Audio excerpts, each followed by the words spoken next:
it's a challenge for us sometimes because we look at our audience and you're like, well, it's quite diverse, right? But I also think that's a bigger opportunity and speaks to sort of the agelessness of the brand and the product. Something can be appropriate for a 25-year-old that's also appropriate for a 55-year-old. And it's more about the spirit of the customer. This is The Safari.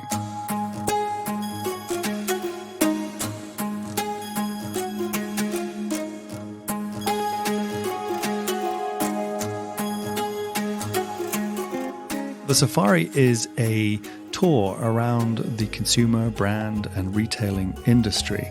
And we have the great privilege here at my company, Traub, to really be exposed to many of the great minds of the industry who are forming and shaping the future of many different parts of the consumer, brand, and retail world. And I felt it was quite interesting for us to be able to not only learn from all of those people as we do every day, but memorialize it into a podcast, which could then be shared with many of our friends and clients and you, obviously, the listener. Hello, this is Mordy Singer, and it's my pleasure to have Allie Egan, the CEO of Cynthia Rowley, on the Safari today. I think what she has done with Cynthia to completely reinvent and animate their brand in the last few years has been really remarkable. From a direct-to-consumer focused approach to really embracing the lifestyle of surf culture and infusing that into her brand, I think there's many lessons to learn, that it's never too late to reinvent things. And I hope you stick around. Allie, thank you so much for joining me today on the Safari.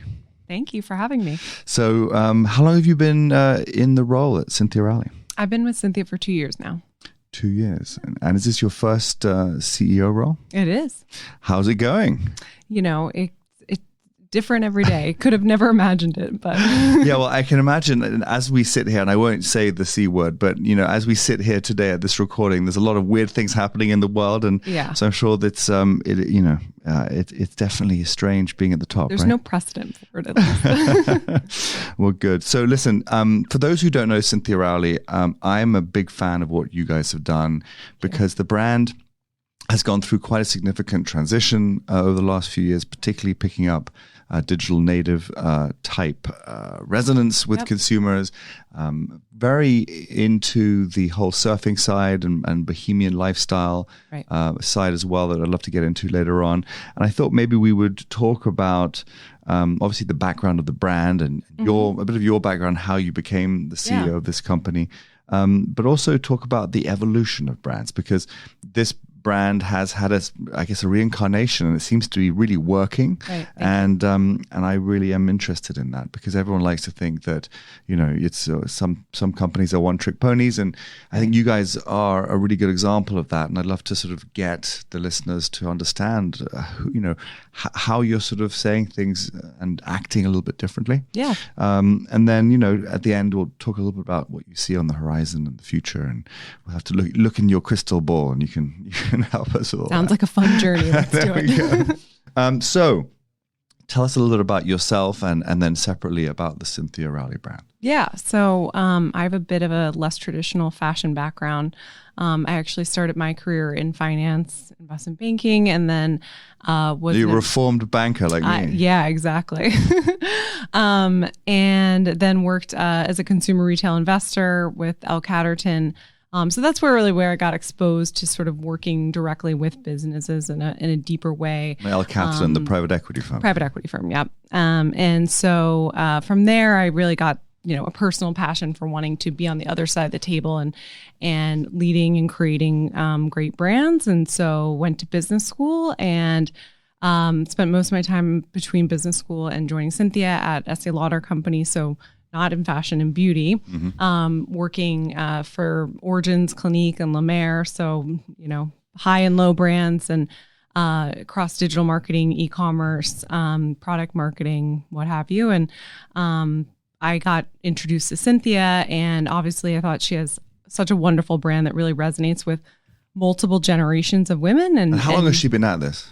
She doesn't ever like to say, so I'm not going to say for sure. Just a few years. She likes to only look ahead, but she's CFDA award winner, from years ago. She's a renowned name in New York design. So but it's worth noting, I think, even though she may not like to say that, I think it's really, for me, it's fascinating. And I think it's a really wonderful testament to a brand reemerging as something that feels so young and so new, yet it's been around and been reinvented. I think it's both about consistency and always looking forward. Like you have your brand tenets, which you stand for.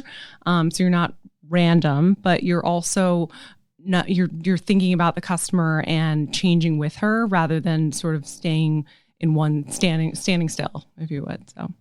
But anyway, I got introduced to Cynthia, and she was going through this problem of, I really think I need to take my business more digital. And I was like, well, yes, you definitely do. And so it was a really exciting opportunity for me to come in and partner with an amazing brand, amazing creator, designer, and just help put the right business model behind what is already a great brand. And so today, describe the businesses and categories of product that you're in. Yeah. So, we're most well known for our dresses and ready to wear. So, other tops and bottoms, but, our other big primary business now is our surf and swim, right? So, and that was started, probably about 8 years ago, and originally through a collaboration actually with Roxy Quicksilver. Yep. How many years ago was that? It was about 8-10 years ago. Yeah, because it's amazing. For those who don't know, now they're sort of everywhere. But some of them are wetsuits, and then there are some swimwear that is I think sometimes made of neoprene or some similar type of fabric. Yep.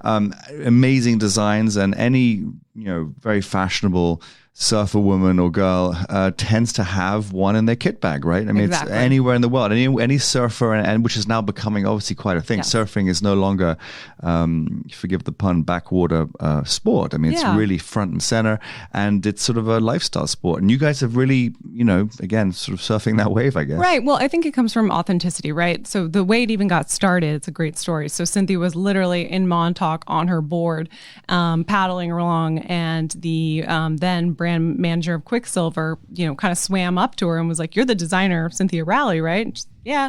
And he was like, what the weird thing is I have surfers doing design for me, but you're a designer who surfs. Like, maybe you should design for me. And it's that principle of like really bringing beautiful design to things where, they're boring or ugly, but don't have to be.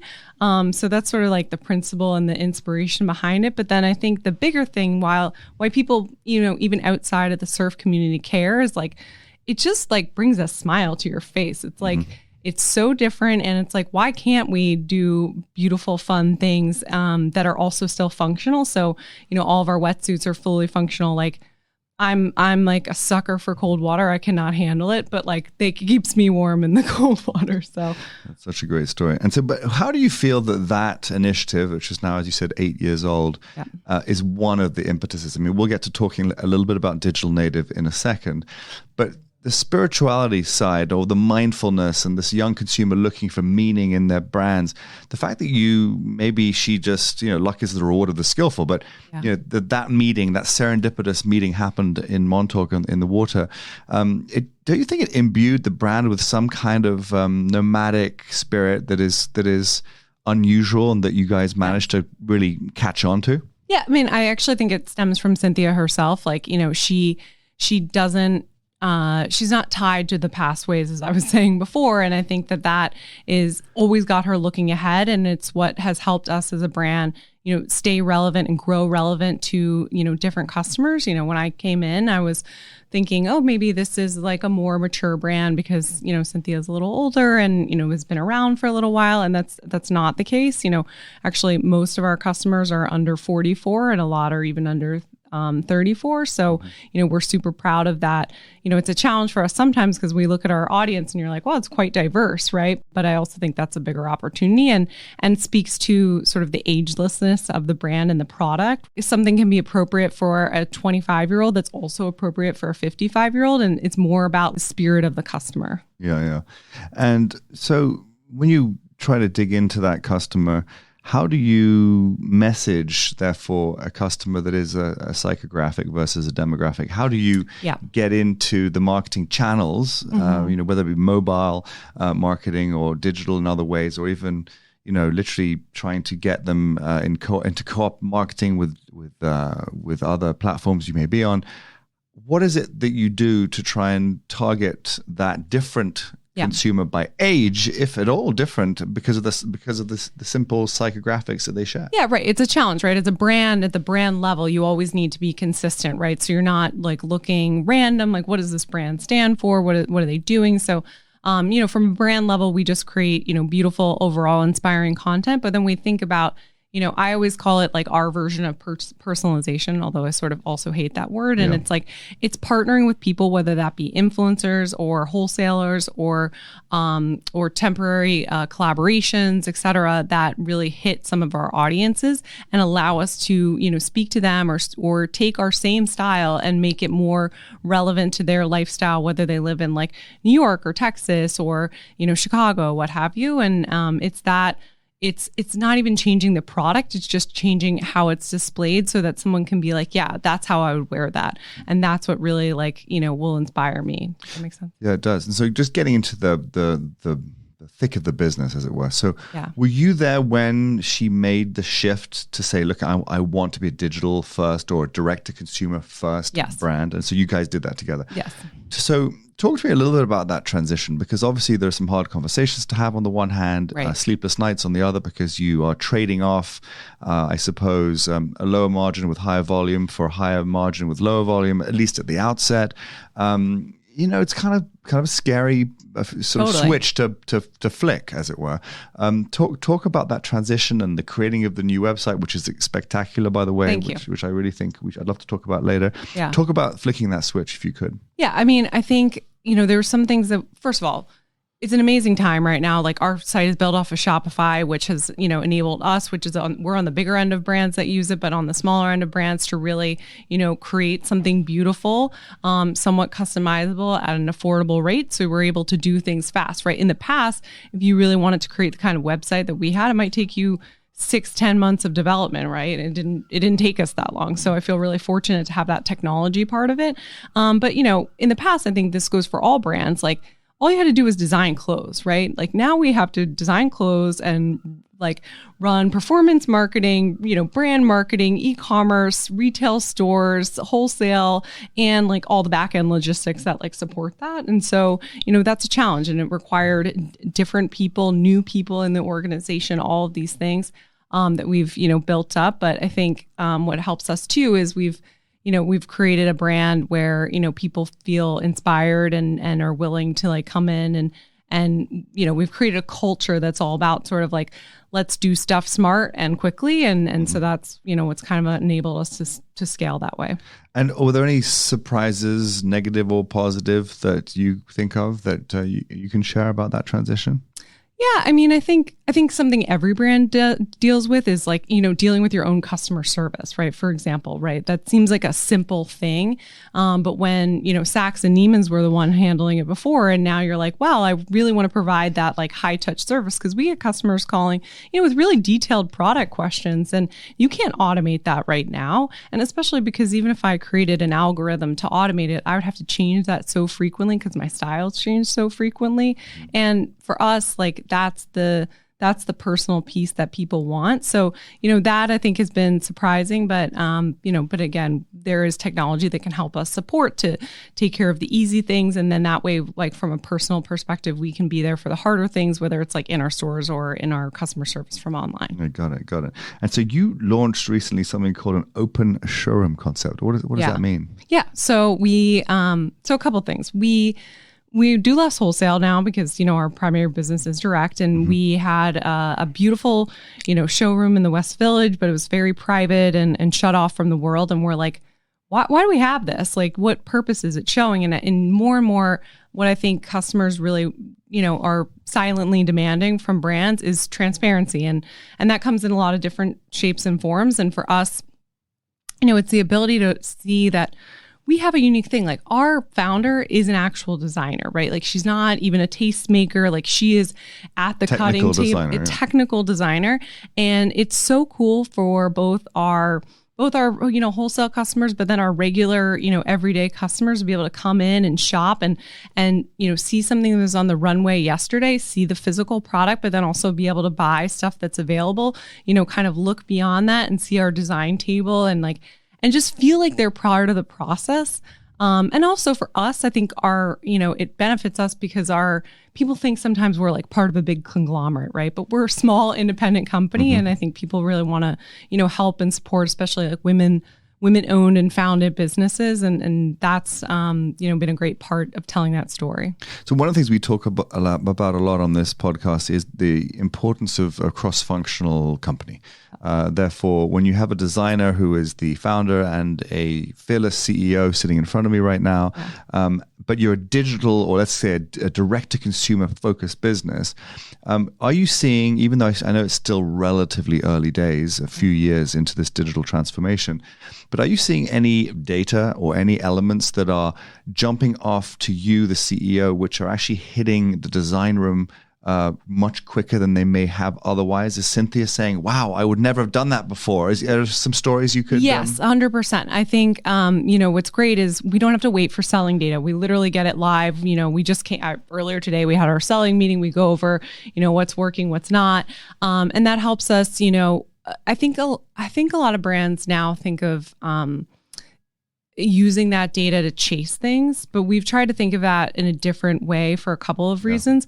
One, on the moving forward point. So if I was just looking at historical data, say I was like looking at last summer and it's like see what sold really well, I might see like a glitzy, more glamoury dress and be like, oh, well, I should definitely produce something like that for this summer.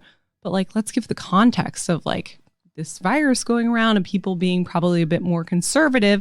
And so we're like, all right, let's take that selling data, but then make things that are more like what we're calling staycation appropriate and local, for kind of being around your own town. And so, it's taking that data, but then also using what's, going on in the world, I think is super important for us to make that decision. When you think of Cynthia, and maybe she's given you anecdotes of when the way she used to think of marketing her brand then and how she does it today with you, do you feel there's new things coming out of? Does she say there are new things coming out of her head on the marketing side that are also to do with the digital first? It inspires her because she gets that information. It's not just coming like telephone through like third party. The other great thing about our shoppable showroom is like we're dealing with customers directly sometimes. And like, that's the fun part of like really getting feedback from them on like, they're seeing the collection before it even comes out. And honestly, sometimes that helps us make decisions about what to produce and what not to produce. The other thing that we've learned through this whole like, production for data and digital side is, which I think is interesting, is again, instead of trying to chase, do small production runs and just chase styles that work well, like, today's consumer is blasted with a million messages. She sees a lot of things on Instagram. And what we've noticed works best is if we take a style or a silhouette that's doing well and, change parts of it, right? So we'll change the print, the color, what have you, like maybe some of the detailing. And so it's still very new and fresh. And that way we, we're aligning both the product with the way it's, being served to customers. So like, even the best performing digital ads out there, like probably perform well for 3 weeks. And so that way we're not trying to use the same asset for, 2 months and having the product sort of align with that. We'll be right back. I want to take a second to explain to you why Traub is able to bring you the safari. We pride ourselves in being at the very center of a very global, very complicated consumer and retail landscape. And in our travels, as we help think, manage, and expand businesses in many different channels and geographies, we're able to meet and learn from some of the great minds in this industry. And it's really wonderful to be able to bring them to you. And in doing so, I hope that you, the listener, will be able to learn a little bit more about what we do at Traub as well. Back to the safari. So when it comes to structure, let's get into the the business arithmetic a little bit of switching to this model. If you look at the digital native universe, there's a whole bunch of brands. I think we actually talked about this the other day, whereby you or they say, look, we're going to re-engineer the markup structure because there is no middleman. And hey, consumer, we're going to give you all the margin, which means you're getting our product, our amazing product, for less. Then there's a whole other set of brands, I would say, more recently created, which are creating incredibly good quality products at prices that are not too dissimilar from where they might be priced at, in retail land. But what they're committing to is just having incredible product. Yes. Which one do you favor? What do you think about either? I think we do more of the latter, where we create, look, you're paying for incredible design and incredible quality, and that's what's most important. But we're also, we do, when we look at some of our, competitors, of the world, Ula Johnson, she sells very expensive, our same dress might be $5.95 and hers is $7.95 or what have you. So we think there's real value there. And it's not because we're trying to be a value play. We're not I'm going to take a great idea and just make it slightly more margin positive for everyone involved and cut out middlemen and what have you. It's more about okay, what can our business support and what's the product worth? Because I think for us, it also enables us that's what enables us to connect to multiple generations, right? So for some people, our items might be a drop in the bucket, and for others, it's a real investment. But we're kind of somewhere in the middle. If that makes sense. So switching to sort of the plumbing of brand, of marketing, if you were to assign human sort of personality traits to the Cynthia Rowley brand itself, I often think of when people say, do you know such and such a brand, and I say to close your eyes and what are the first things you see? Oftentimes, a place is also associated, a physical, geographical place, not just human personality traits. Maybe what could you describe, put some words to it for me? Yeah, I mean, I think fun and adventure are some of the biggest words we think about, and obviously beach and summer we always get. But what we're designing for is sort of seasonless, is we like to call it. We're designing for a global customer, whether she lives in Australia or New York City, and I think that's why we show coats the same time we're showing wetsuits, and that's that sort of economy, because really the customer, even if she lives in one place, she's going everywhere, she's all over the place.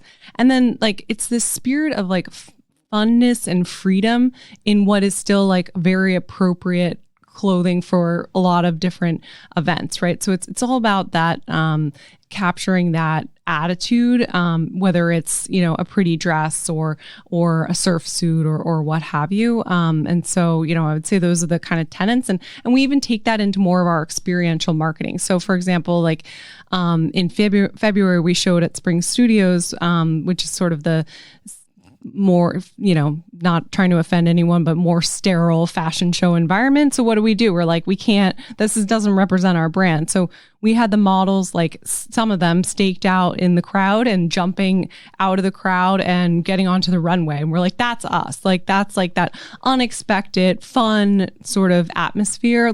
We're creating a party wherever we go. And that's what we want to have, customers feel about us. And so and what about a place? Is it a New York brand? Is it a Montauk brand? Is it neither? Does that not feature?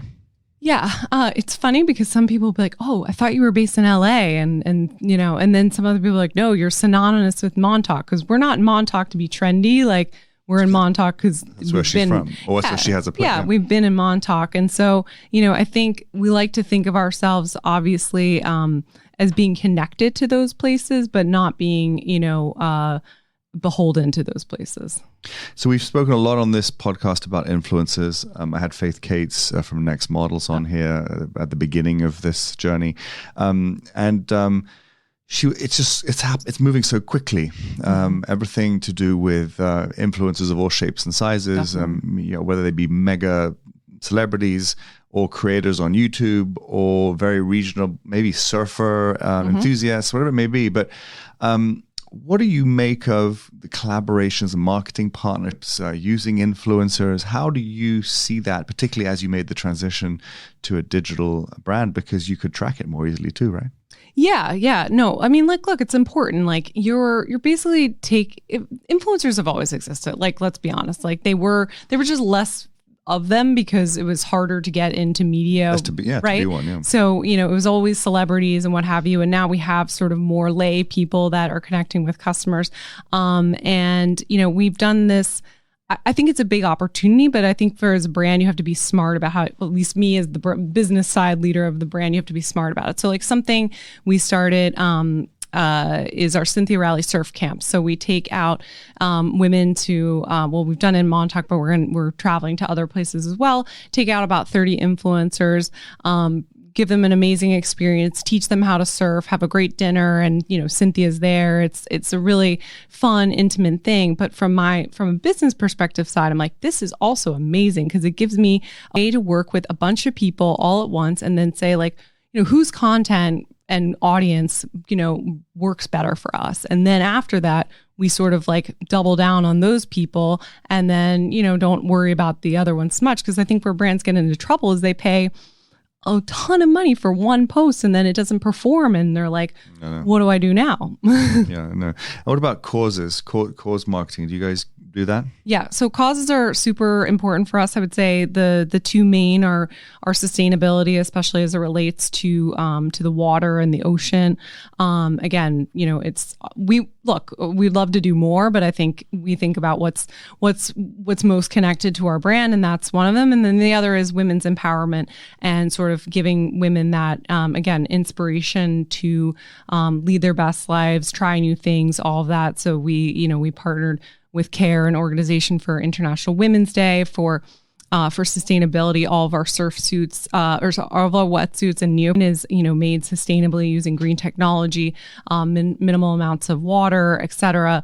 And then, we'll do things from a higher level, partnering with, big World Ocean, big organizations for World Oceans Day, as well as like on the community level, like doing a beach cleanup in our Montauk store. And so, that's our way of hitting it at both ends and really contributing. How many stores do you have? We have 8 stores. Yeah. And do you feel that's going to be a continuation? I mean, are you seeing that thrive for you? I often tell the joke about you'd think that rent was invented in Silicon Valley these days. But how is that going for you, retail, which is actually relatively unfashionable these days, which I disagree with completely. Totally.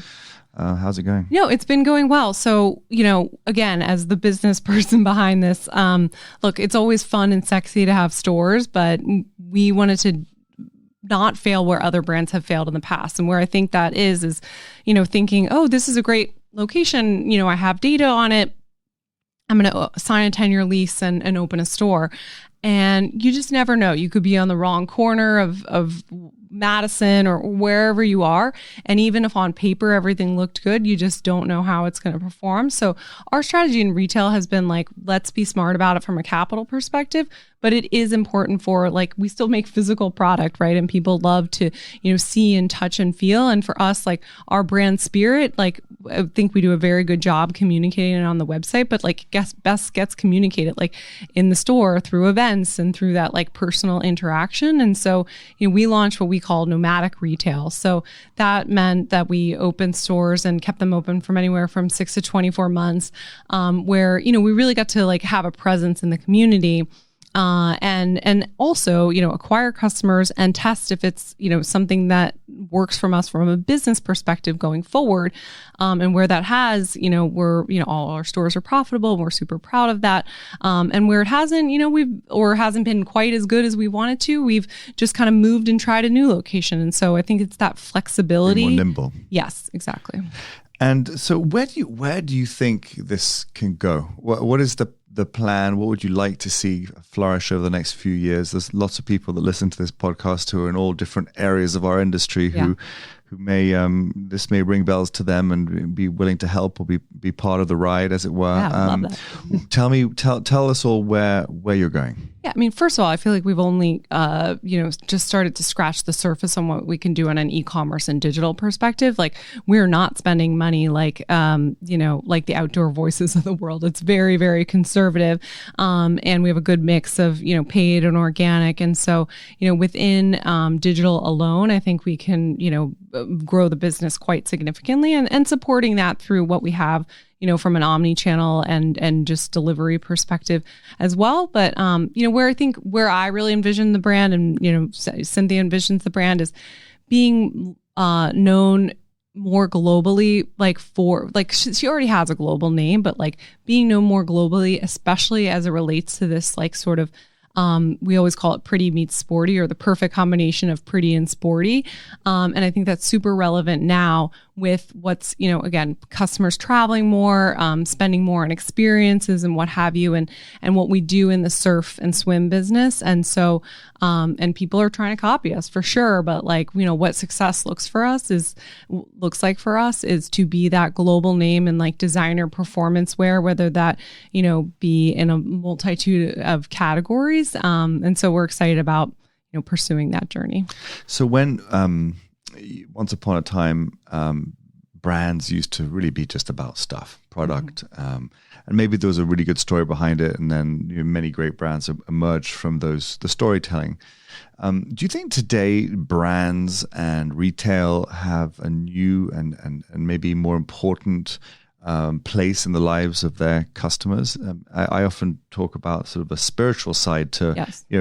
Giving your dollars to people who you feel proud of giving your dollars to. And we've done some studies on that here at Traub. But the next 10 years, do you see retail and branded goods as sort of being more educational, more spiritual, more socially conscious, and not just for marketing purposes, but as part of the integrity of a brand? It's part of what you're buying, right? So I think there's a bifurcation. It's going to be the high-low strategy, right? You're willing to buy your sort of staple products off of Amazon, and you don't necessarily really care as much where they come from or what the brand story behind it, because it's very functional. But for non-functional products, especially for products that are supposed to be inspiring you, and I think fashion is very much that of that case. Yeah, it matters because people have they have more information at their fingertips, and why wouldn't you buy from, if you have the option and the knowledge, why wouldn't you buy from a brand that you feel like is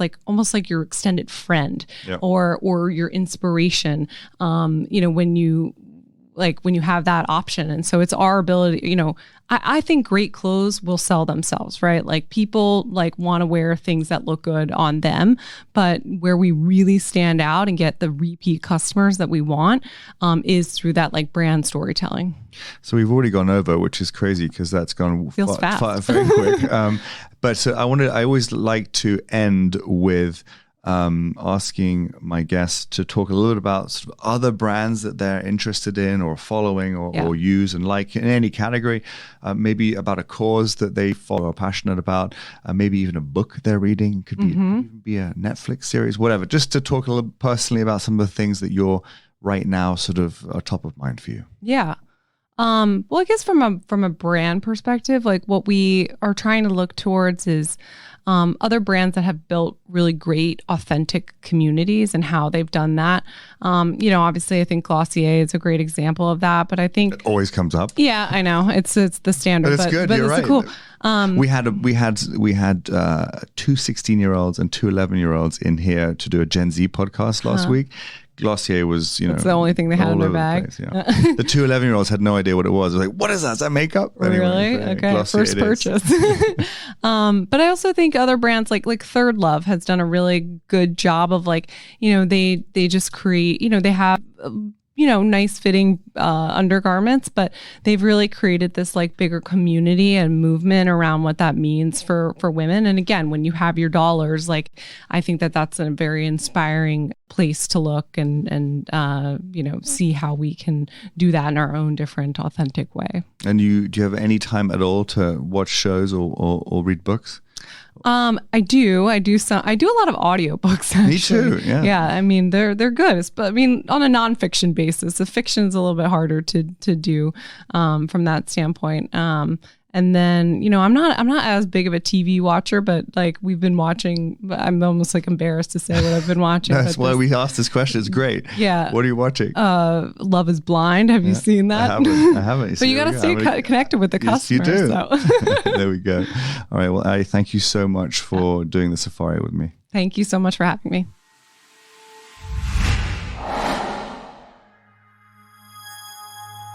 If you want to learn a little bit more about Traub, you can go to traub.io, where you'll learn a lot about everything that we do. If you're enjoying the safari, please do share it with your friends and colleagues within the industry. And please also don't forget to subscribe and like it. Until next time.